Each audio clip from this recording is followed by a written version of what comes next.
Hello, welcome Steve Apprentices. Welcome back to, well, reality for after all those festive season like Christmas and New Year's. So anyway, reality is slowly sinking in for me. I'm gonna be quite busy this month because I have like my pigments and stuff.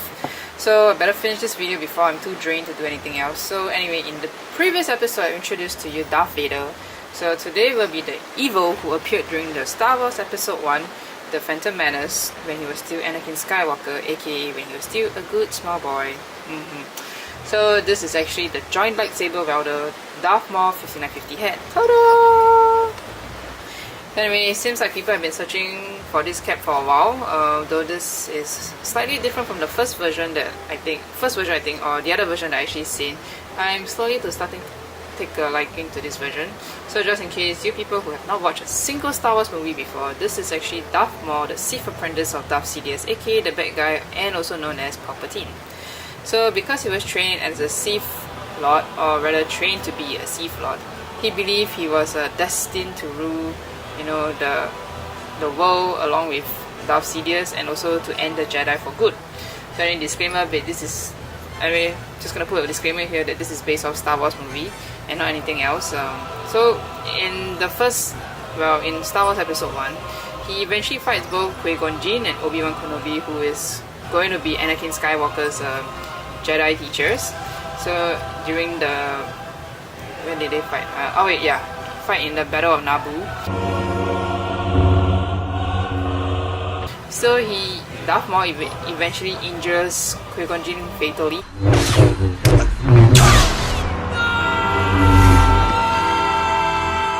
But he eventually dies in the hands of Obi-Wan Kenobi.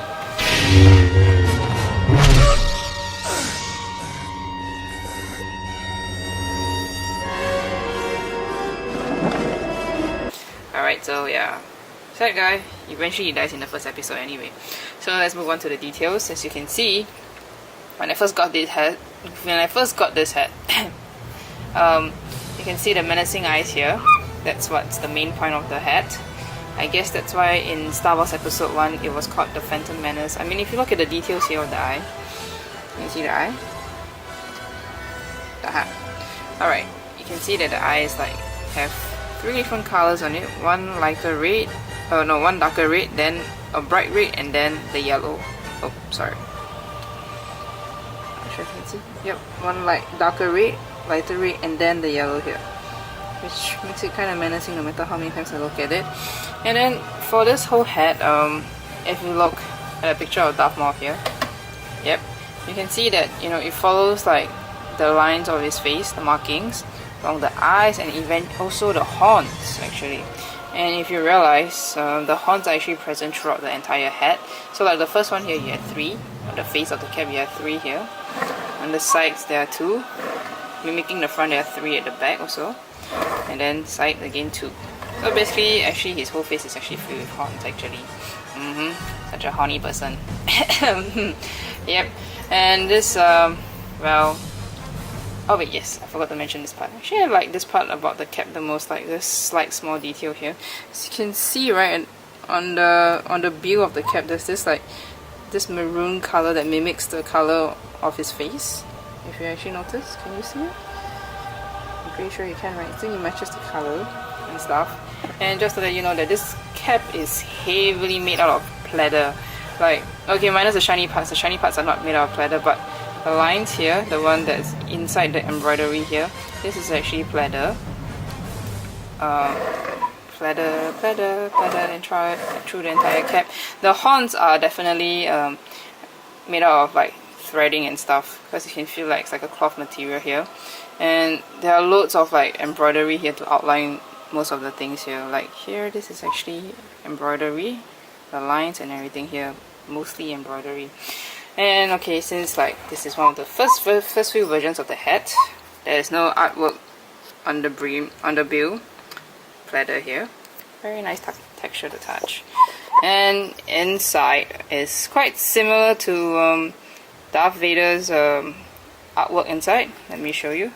So the first one here, there's one Darth Maul face here, creepy as hell. This is even creepier. Wait, there's actually 2 heads here. I'm not sure whether you can see. There's one like super heavy box here, and then one shadow here. There's another one here, and this one, well, let me move to this one first. This is like the galaxy again, and I'm not too sure if that's the moon or, you know, if that's the Death Star or something like that. Anyway, let me put this back. New Era logo as usual, 7.5 my size, and of course you can't forget the Star Wars logo here. So anyway guys, basically if you want this cap, you're in luck, because Headland has re-released this hat, and it's a hat exclusive from the hat site, from that website, not hat site. Yep, from their website. So if you want to get it, please go down to Headland to actually buy it. Alright, and if I were you, I wouldn't let go of this re-release. I'm not too sure when they're ever going to re-release this thing ever again. So if you're gonna get it, please go to Headlands for this. And that will be actually it for the video today. So until the next video guys, may the force be with you. Over and out.